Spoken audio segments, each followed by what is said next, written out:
You're on a path in the woods, and at the end of that path is a cabin. And in the basement of that cabin is a princess.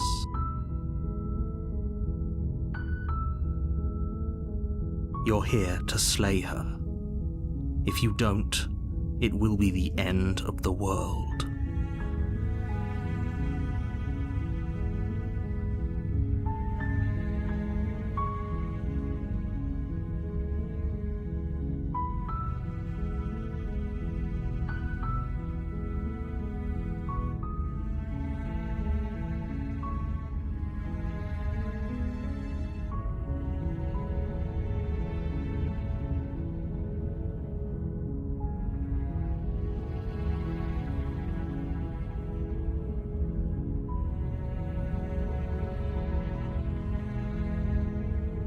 While I appreciate the mental exercise, we are running up against a bit of a ticking clock.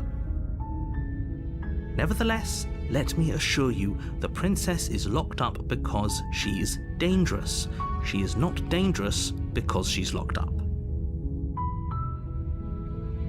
And before you decide to waste even more of our time by asking how I know that, let me suggest a more pragmatic lens through which to view this situation. Causality doesn't matter here, because the end result is the same no matter what led us up to this point. If the princess leaves the cabin, the world will end, and there is no changing that.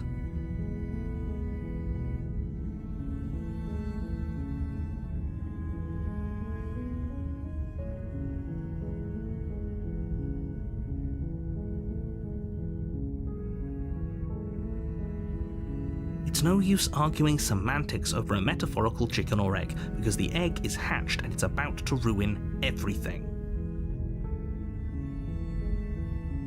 Unless, of course, you do your job and slay her.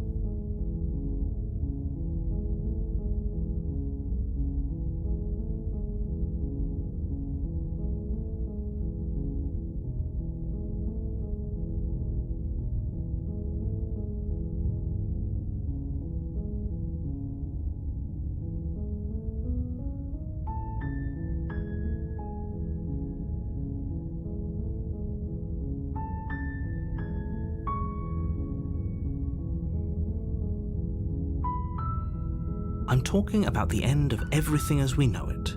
No more birds, no more trees, and perhaps most problematically of all, no more people. You have to put an end to her.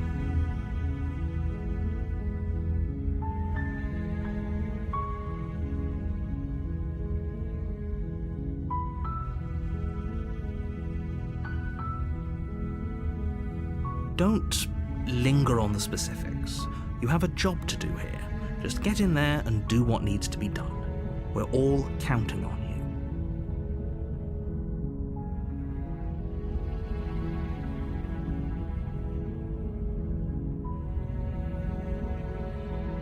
you. Look, you're already on the path that leads to the cabin.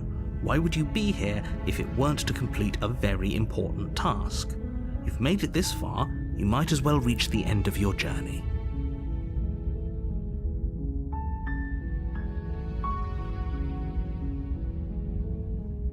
Oh, if only that were the case, but I don't make the rules. I have to say, I'm surprised at your reluctance thus far, but unfortunately for the both of us, you're the only one who can pull this off. Like I said, I don't make the rules, no matter how much I wish I did. Does it? Are you a monarchist? Is slaying a princess that much worse than slaying a fisherman or a miller or a seamstress? If anything, slaying a princess is much better than slaying a seamstress. Seamstresses contribute something of value to society.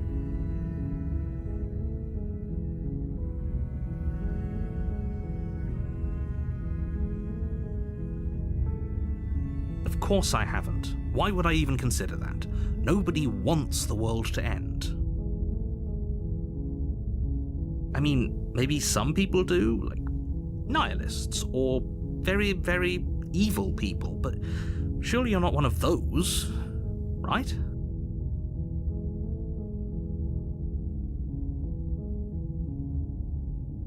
Yes, but you'll have to slay her before you get it. Are you serious? No, you have to do it. It's a secret, but I think you'll like it. It's a special reward, just for you. And whatever you think it might be, I can promise you it's going to be even better than your wildest imagination.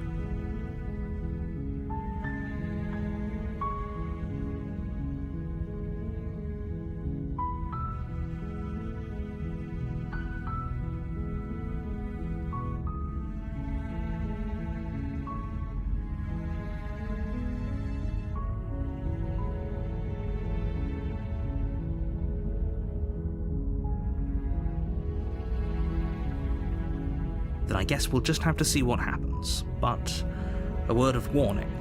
If you go in prepared to hear her out, she could easily trap you in her web of lies. And the more you listen to her honeyed words, the harder it'll be to pull yourself out. Then each and every one of us is doomed. So sure, go, talk to her. See how that turns out for all of us. You make your way up the short path to the cabin. You'll find the princess within.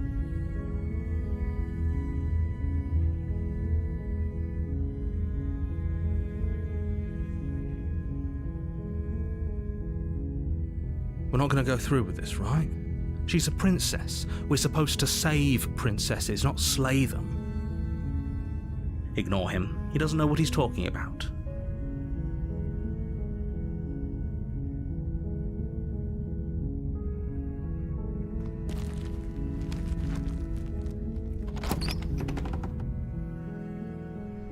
The interior of the cabin is almost entirely bare. The air is stale and musty, and the floor and walls are painted in a fine layer of dust. The only furniture of note is a plain wooden table. Perched on that table is a pristine blade. The blade is your implement. You'll need it if you want to do this right.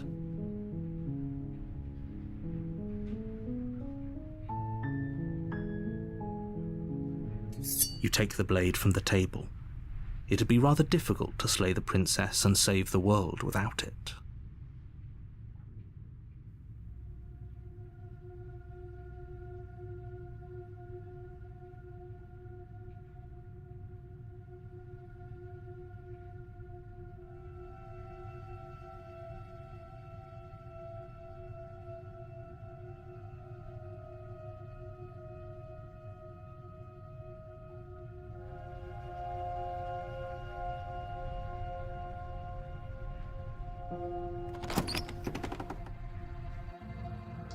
The door to the basement creaks open, revealing a staircase faintly illuminated by an unseen light in the room below. This is an oppressive place. The air feels heavy and damp, a hint of rot filtering from the ancient wood. If the princess really lives here, slaying her is probably doing her a favor. Her voice carries up the stairs. Who's there? She sounds dangerous. It's almost as if she's the one in charge down here. Don't let it fool you. It's all part of the manipulation.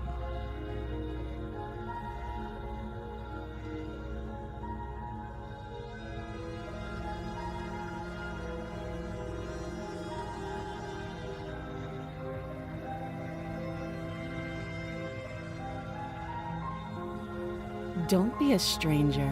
It's been so long since I've had any visitors. Come on down. You walk down the stairs and lock eyes with the princess. There's a heavy chain around her wrist, binding her to the far wall of the basement. She's so coldly beautiful. Is she really a threat to the world?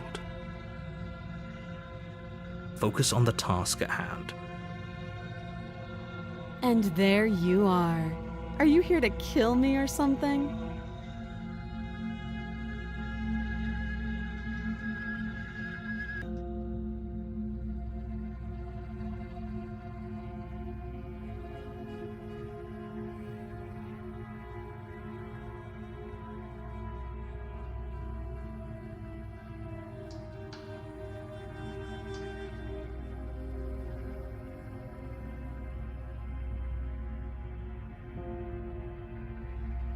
How about you drop the knife and the two of us just talk? Look how reasonable she's being. We should just drop the blade and talk things out. Don't you dare. It's fine. We can decide what we want to do after we talk to her. Maybe she really is a monster. But killing someone in cold blood isn't very becoming of us.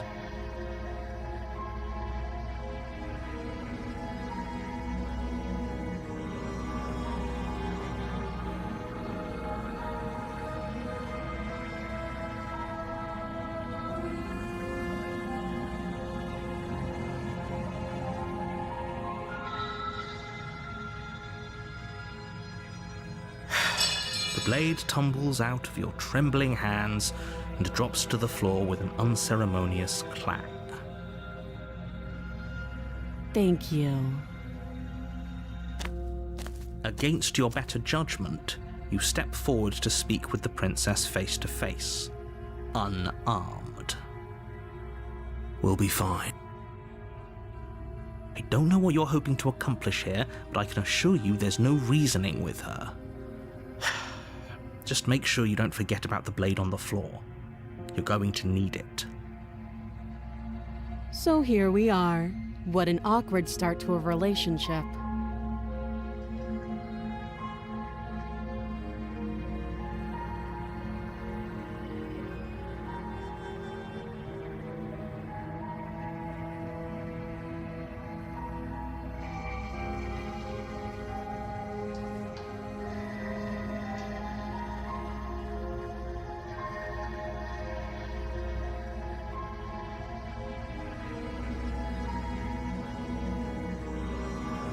She hesitates before answering. You can address me as Your Royal Highness, or Her Majesty. Any honorific should do, really. Note the lack of detail. You can't trust her.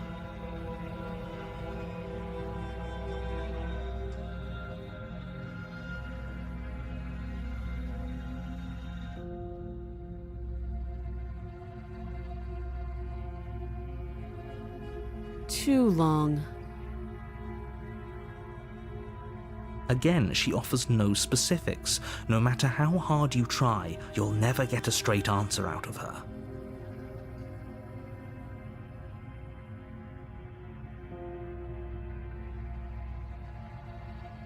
Don't just tell her that.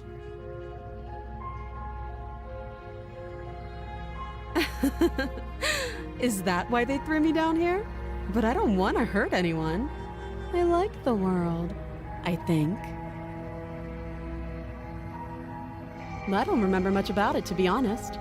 I've been down here a long time.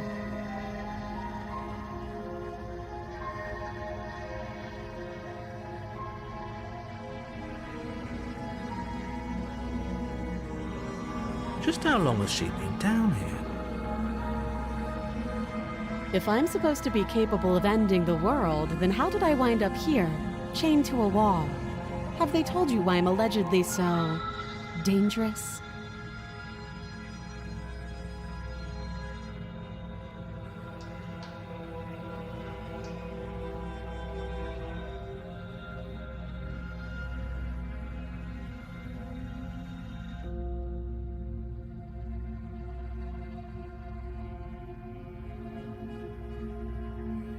Ending the world seems like an awful lot for just one person to do.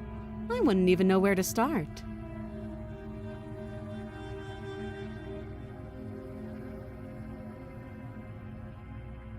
I believe her. She doesn't have to know how to destroy the world to be capable of doing it. At the end of the day, whatever the two of us have going on down here is about trust. Whoever sent you to slay me claimed I was a threat to the world, but they didn't tell you why. That doesn't sound right to me. And I don't think it sounds right to you either. Otherwise, we'd be killing each other instead of talking. She has a point. There's a reason I've been telling you to question the situation, and there's a reason you've listened. So, I could tell you that I'd lead a quiet life in the woods, or that I'd open an orphanage, or that I'd do any other number of good things that I'm sure you think you want to hear. But you don't really know me, do you? What can my word possibly be worth in a situation like this? She's right about one thing. Her word isn't worth anything. Like I said, it's all about trust. Blind trust. So do you trust me, the prisoner, the victim, the princess clearly incapable of ending the world? Or do you trust whoever put me here? She's wrong. This isn't about trust. This is about risk. We stand to lose everything, all for the sake of one person, and a subjugating monarch no less.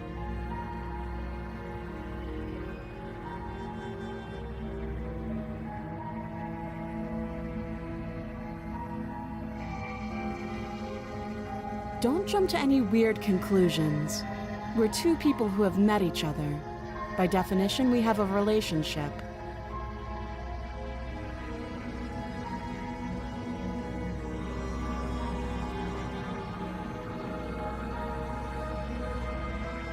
You can't.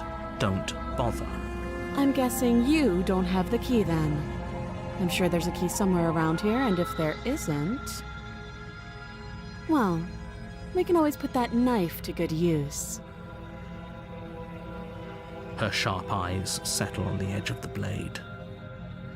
She isn't suggesting what I think she's suggesting, right? She is. I'm sure of it. Oh, have you decided what to do with me? You know why you're here.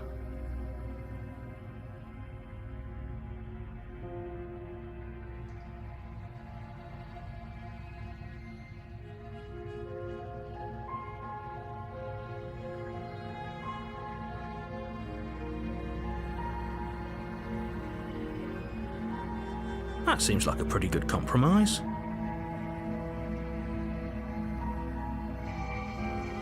Leaving her alive is too risky. If you don't deal with her soon, she will find a way out. One way or another, I'm going to find a way out of here. You can make it easier for both of us if you help. And if you don't... I can promise that you'll come to regret that decision. You have to make a choice. Let's hope for all our sakes it's the right one.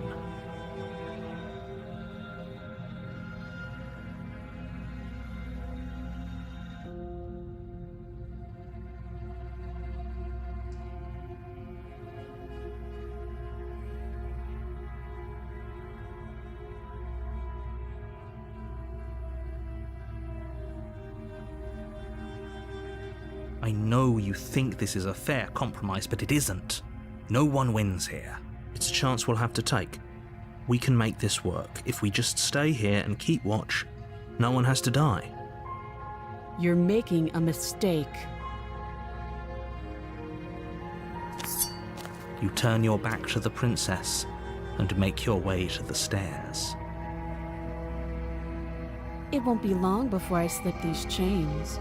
And once I'm out of here, there will be hell to pay for leaving me behind. Slip these chains? She can't, right? She needed our help to get out of here. But do you hear the conviction in her voice? I don't think she's bluffing. Either way, she dropped her mask, didn't she? You can still turn around and finish the job.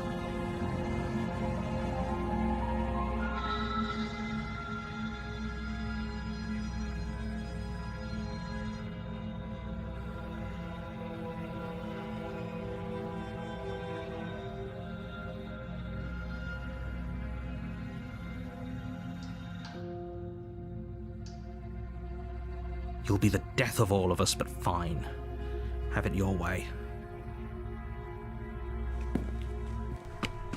You close the basement door, locking it behind you and quickly barricading it with the heavy wooden table that once held the blade. Okay, we can make this work. You settle in against the far wall to watch the basement door. It isn't long before you start to drift off, your eyelids heavy with fatigue. But sleep doesn't come. Instead, your rest is broken by a piercing, wailing voice calling out to you from the other side of the door. I know you're still there. Why don't you make things easier on yourself and let me out?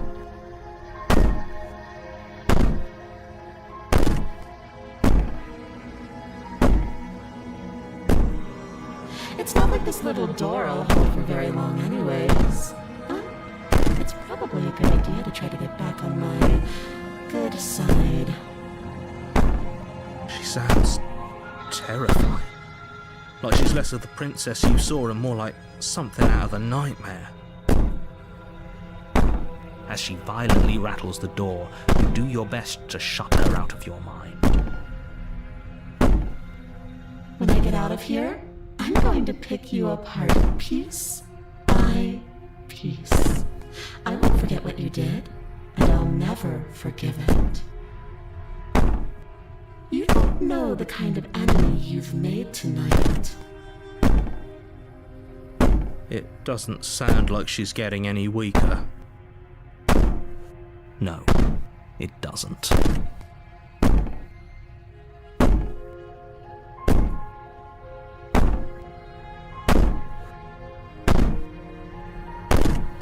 I could be innocent and harmless, if I want to be. Teasing me with fresh air and a chance to finally live freely doesn't inspire me to play nice. You put the princess's threats out of your mind as best you can and huddle up against the wall. You jolt awake in the middle of the night to silence in the cabin. The ruckus has stopped, and the door to the basement is ajar, its lock broken, and the table shoved out of the way.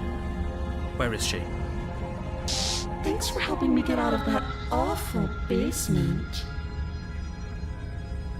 You try and stumble to your feet, but as the princess draws near, it's as though your body simply stops working. It isn't all at once. The paralysis comes in waves. First your toes go numb, and then your feet, and then your legs. You lie prone on the floor of the cabin, unable to do anything but witness her approach. Whose side are you on? Yours, of course. But I have a duty to uphold the truth. Lying about the facts of the situation doesn't change them. So helpless. I can take my time with you, can't I? She steps closer, one silent footfall at a time, cocking her head in curiosity as you feel your organs shutting down one by one. Or maybe I can't take my time with you. You don't look well. A little green around the gills. What a shame. If you'd only helped me get out of here, we could have done such wonderful things together. Your lungs stop drawing in breath, and your heart freezes in your chest. You have seconds left. I'd say better luck next time, but we both know this is the end, don't we? It can't be. This can't actually be how everything ends. I'm sorry, but it is. Everything goes dark, and you die.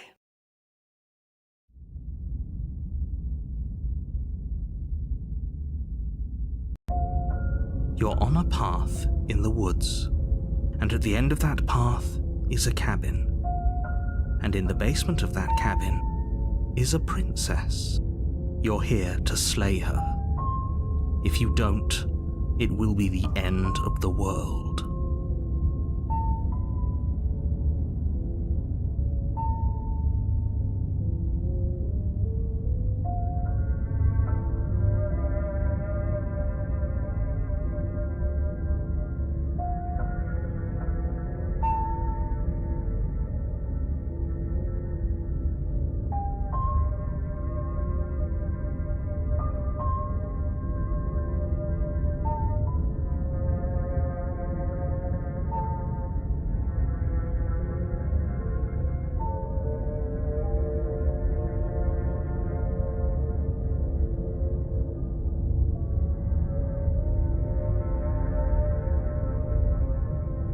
terrible sense of deja vu. No, you don't have that.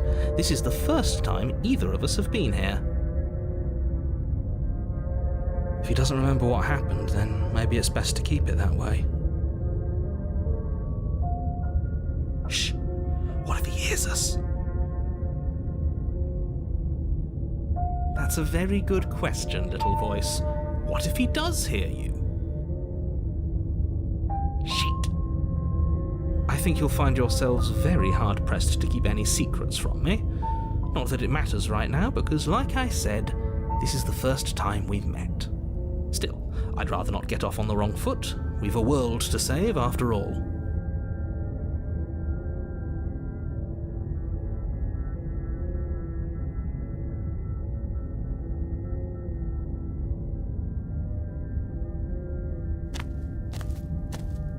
A warning before you go any further. She will lie, she will cheat, and she will do everything in her power to stop you from slaying her. Don't believe a word she says. I don't think lying and cheating is her thing. She was very direct with us last time. Or at least she was direct with us after we decided to lock her away. It doesn't matter. Don't trust anyone.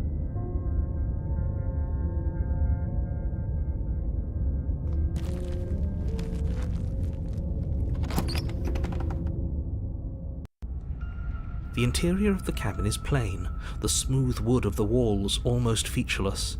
The only furniture of note is a lone table, knocked on its side in the corner of the room. A pristine blade stands between you and the open, inviting basement doorway. The blade is your implement. You'll need it if you want to do this right. Hold on. What happened to the door? There was a door here last time. It's just an empty frame. She's already gotten out, hasn't she? And she's ready for us. She's been waiting. Can't you feel her eyes on us? I'm going to need all of you to pull yourselves together. The princess has not already gotten out. But if you keep getting stuck in your head like this, you're going to struggle to get the job done.